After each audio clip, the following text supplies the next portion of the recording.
সর্বপ্রথম যখন আদম আলাইহিস সালামকে দুনিয়াতে পাঠান, সর্বপ্রথম যে মসজিদ নির্মিত হয়েছে সেটা হলো কাবা। এই কাবা নির্মাণের 40 বছর পর দ্বিতীয় যে মসজিদটা নির্মিত হয়েছে সেটা হলো আল আকসা।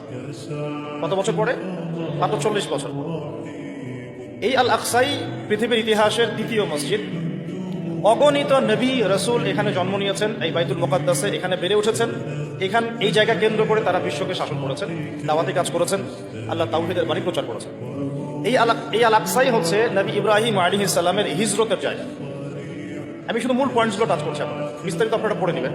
এই আল আকসাই হচ্ছে নবী ইব্রাহিম আলাইহিস সালামের হিজরতের জায়গা। তিনি থাকতেন ব্যাবিলনে, ইরাকের বাবেল শহরে। সেখান থেকে মূর্তি পূজারী পরিবার ত্যাগ করে তিনি চলে গিয়েছিলেন এই আল আকসা জেরুজালেমে। ওই জায়গাকে তখন বলা হতো শাম।